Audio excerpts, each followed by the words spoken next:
Ooh,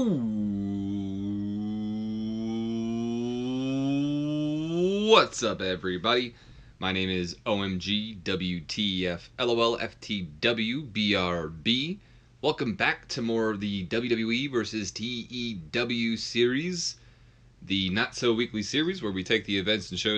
books, run them in the game, and see just how well WWE does against TEW, or if TEW will be the company that brings WWE down to its knees. Today we're bringing you a very ghetto, generic, non-thumbnail version of NXT in the Mae Young Classic. I did record these episodes, but I don't know what happened. Despite 205 Live, Raw, and SmackDown all recording fine, NXT in the Mae Young Classic did not, and something happened to my audio. It didn't get corrupt, something just happened to it, and my recording software cannot find it. It gets rid of it every time I bring it up, so I have pretty much no way of getting that video. Well, I do. I could just upload the video with no sound or just re-record over it, but why re-record over it when I can just show you guys the results right here, right now, get it over with. I always find whenever you try to re-record over something that's already kind of been recorded, especially with something like Total Extreme Wrestling, I find myself either going too fast and I'm trying to catch myself the entire show, or I'm going too slow and I'm just kind of waiting for myself to press next. Like, okay, let's go. I don't have anything else to talk about, and I don't want to start talking about something just for me to be like, oh, we're done. Okay, well, let's move on then. So without further ado, I don't know why the Mae Young Classic is listed before NXT, but that's fine, I guess. So I guess we'll start off the Mae Young Classic first, even though that is technically the last show, but that's fine. So this is the second episode of the Mae Young Classic. It was headlined by Mercedes Martinez taking on Ashley Rain. Two of my favorite female wrestlers out there. I love Ashley Rain. I've always been a big fan of Madison Rain and TNA, and Mercedes Martinez made me a fan last year, and she's just great. I don't know why she hasn't signed a contract yet. Maybe it has something to do with the fact that she's got a family and all that. She doesn't want to be too far away from them. Who knows? But I wish she would, because Mercedes Martinez could be a great veteran character in the women's division. With that being said, though, we had our closer looks and all that. Closer look at Deonna Purrazzo and Priscilla Kelly got a 57 C-. One thing I'm noticing here is if it's a minor angle, it doesn't show up. Notice that. It's interesting. So if it's a minor angle, it doesn't show up in the results, because there was Samoa Joe being spotted, the cold open, stuff like that. In fact, I'm curious, is the cold open? No, it's not. The cold open is not here for 205 Live. That's actually pretty interesting. I never really realized that if a minor angle doesn't show up here. Purrazzo goes over Priscilla Kelly, so she moves on in the tournament. We then get a closer look at Zeuxis at Ariel Moreau. That got a 47. Purrazzo and Priscilla Kelly got a 49. I can't click on them, unfortunately, to show you guys the results, which I think is stupid, because I know I was able to do that for other matches, but maybe not ours, I guess. So then Zeuxis goes over Ariel Monroe with a 51. This match was kind of sloppy. Zeuxis, whatever the hell her name is actually a really sloppy wrestler. Surprised that she got the victory over Ariel Monroe, because she looked like she was the more popular wrestler with the fans, and a little bit more experienced, I guess, in the ring, which is kind of funny if you know I don't know Zeuxis, but seeing her, how many years she's been in the ring by hiring her, it's kind of funny thinking that, because she's more experienced than Ariel Monroe. But maybe it's just the lucha style. I don't know, but I don't feel like these two clicked, to be honest. Not a good match. Not a good match. One thing that struck me, we don't see it in here because, well, minor angles aren't rated, but Cedric Alexander was in the audience with Ariel Monroe's Ariel Monroe's daughter. And it makes me think that maybe Cedric Alexander and Ariel Monroe were a couple. Don't know for sure, but it could be. So we then get our next closer look at our next matchup between Casey Cantizara and Reina Gonzalez. Casey Cantizaro, or whatever the hell, however you pronounce that, she's like the first ever female to win the American Ninja Warrior tournament. Of course, she's not in this game, so we did have to hire somebody else to play her role, kind of like we had to do with Crazy Star and Zatara. So a female named Casey Carlise is playing Casey Cantizaro. So if you were just curious, that's where that is. Where's the show? There we go. And then the match itself, Casey goes over Reina Gonzalez with a solid 50 rating here.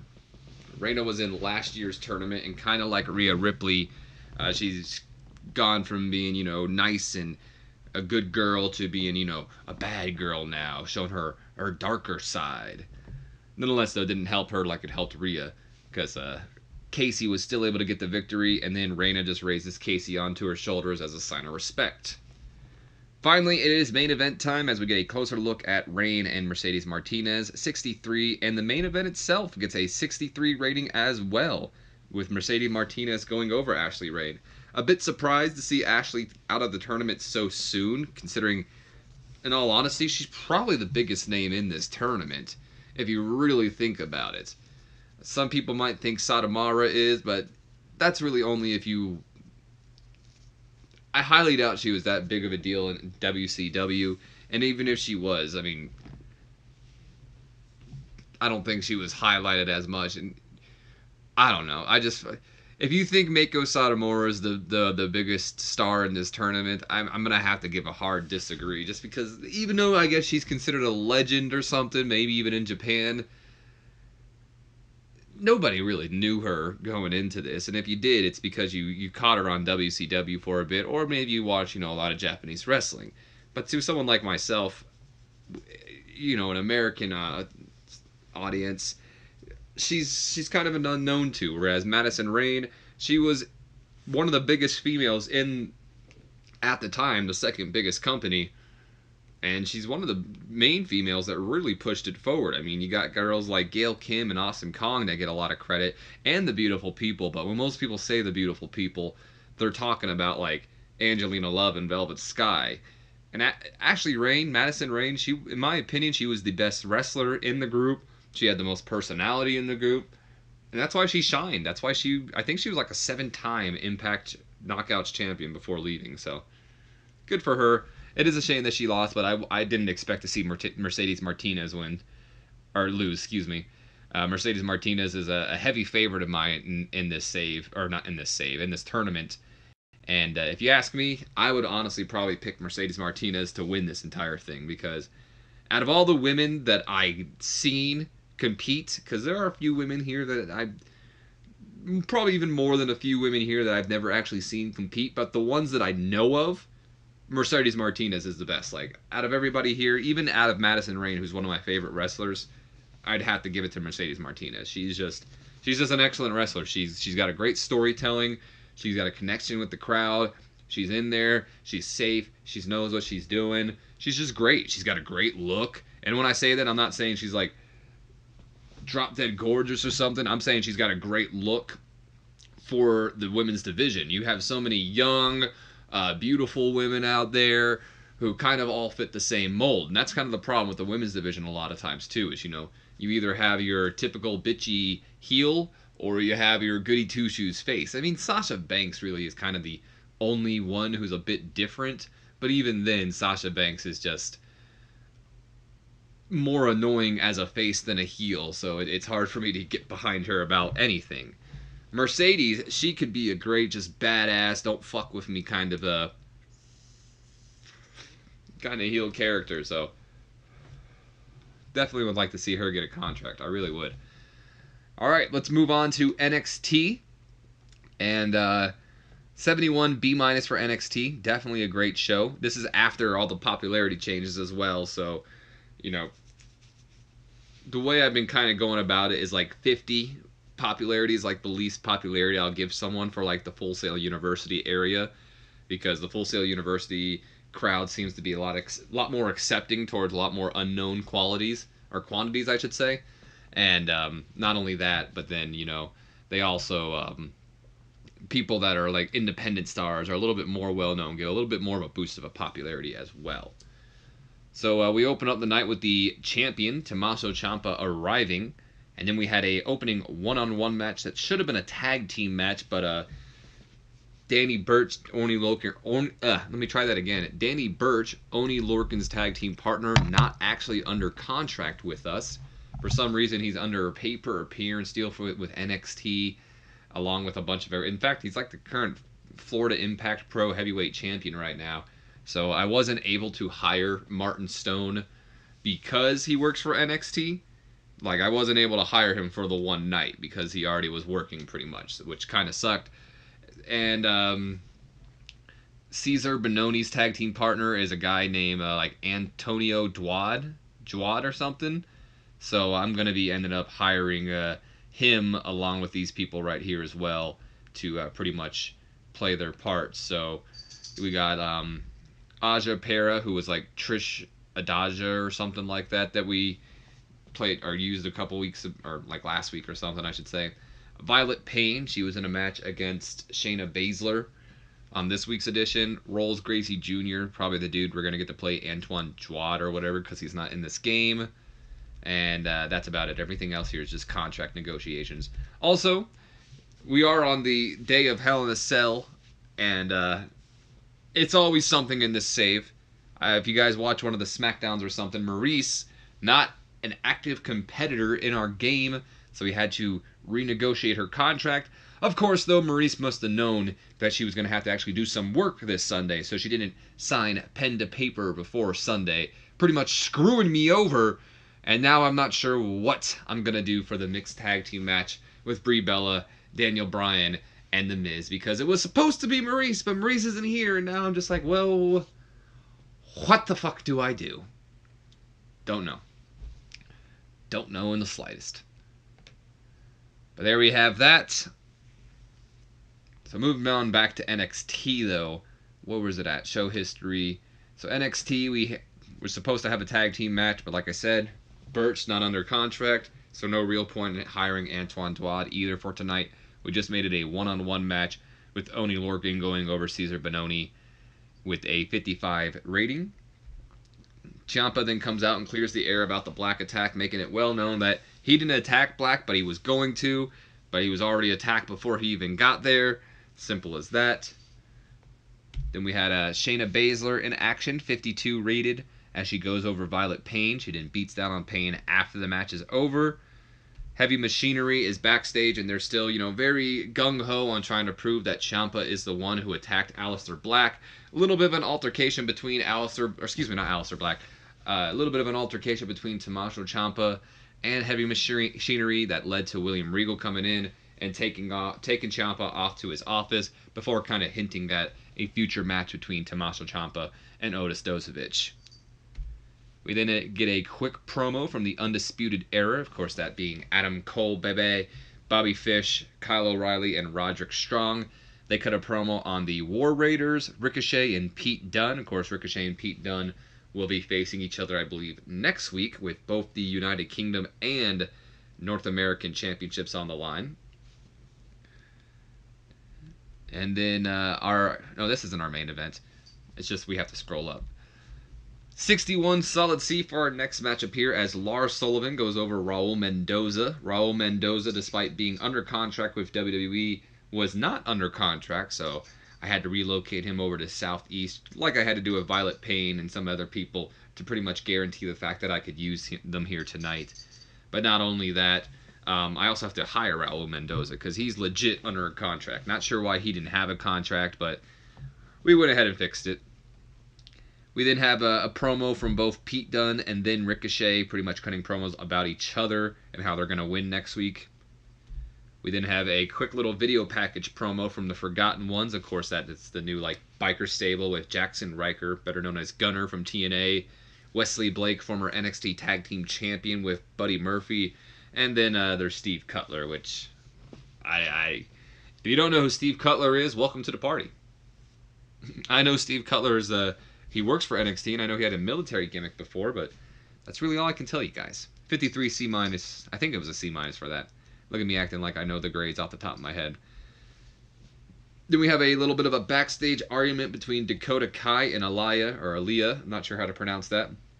Pretty much ends in a tag team match confirmation for next week after Lacey Evans and Deonna Purrazzo come to the aid of both Aaliyah and then Dakota Kai. So we got our tag team match confirmed for next week, as Kai will team up with Purrazzo to take on Aaliyah and Lacey Evans. And then Regal is backstage. He's talking to Kairi Sane. I guess she gave him some updates on the whole Black attack. Cassius Ohno comes back there to kind of talk to him as well and give his perspective on the Black attack. But I guess Kairi gave Regal what he needed, so he really doesn't need to talk to Cassius Ohno right now, which sets Cassius off, because if you remember last week, Cassius is kind of feeling like he's a little bit ignored right now, kind of like old news, because it's all about the flavor of the month, the new stars, and he's not new anymore. He's taken the back burner, and he feels like he's taking the back burner here, and he expresses it. And he lets William Regal know, you know what, how about this? How about whenever your new pet project comes in, you have me take him on, bro. Definitely hinting at the fact that, you know, when Matt Riddle finally, you know, comes in, takes off that suit and stops sitting in front of an audience in the Full Sail University, then I'll face him pretty much. So Cassius Ohno still hinting at his heel turn. We haven't pulled the trigger just yet, though, because I'm just waiting for him to pull the trigger. It is main event time. 62 rated match here, as we have a double count out between Bianca Belair and Nikki Cross. So Bianca, of course, still undefeated. I guess she's not really undefeated anymore, as her and Nikki Cross went to the limit and ended up getting both themselves counted out together. Bianca Belair is someone I'm pretty high up on. I think she's got a lot of upside. She's definitely really caught on to wrestling. I'm not going to say she's like one of the best wrestlers on the NXT roster, but she's definitely getting the hang of it. She's improving almost every time I see her. She's got a great character. The hair whip thing's a great way to stand out. She's got a great future, if you ask me. A lot better future than someone like Nikki Cross. I'm not as big on Nikki Cross as a lot of people are out there. A lot of people like Nikki Cross a lot. I did like Nikki Cross a lot.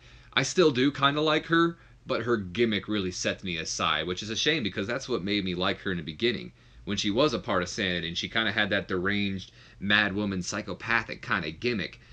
Now that gimmick is turned from being psychopathic to more of a Looney Tune kind of crazed individual who's always just like, oh, hi, how you doing? This is fun. Yeah. Like, she's less of a psychopathic character now and more of just a female Eugene now, I feel. Like, that's the vibe she gives me. I'm like, you're just a female version of Eugene.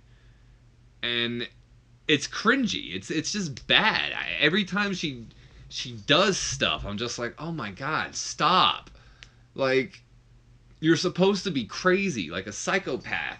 You know, like, pull your hair out. Act like you got voices in your head or something. Stop sitting there picking up things because it's shiny and jumping up and down because it's fun. It's just, no, you're not Eugene.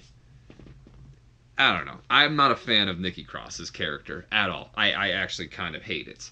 But that's my little rant on Nikki Cross there. And then we end off the show with a brawl between the two. 64, as Belair's kind of upset that she's no longer undefeated, I guess. So, yep, we have to wait for Martin Stone to come in to be a part of the Danny Burch thing. But that's not the big thing, because as you see, Hell in a Cell is tonight. I've got to watch it and get that up for you guys. That'll probably be up on Saturday by itself. I'll have Hell in a Cell probably be by itself, you know, Saturday and Sunday, and then get back to our week of the WWE versus TEW next week as we continue to try to catch up as quick as we can. So that's kind of the plan with that. But Maurice didn't sign, so I've got to figure something out. Not sure what we're going to do, but I'll figure it out. Thank you guys for watching, though. Sorry for the Ghetto version of NXT and the Mae Young Classic. I'm not sure what happened to the audio. Hopefully it doesn't happen again, because I even did a couple test recordings to make sure the audio actually records. But knowing my luck, this would be the time where it's like, oh, we didn't record this time. But that's going to be it. I hope you guys have enjoyed, and I will see you guys for Hell in a Cell. Have a good one.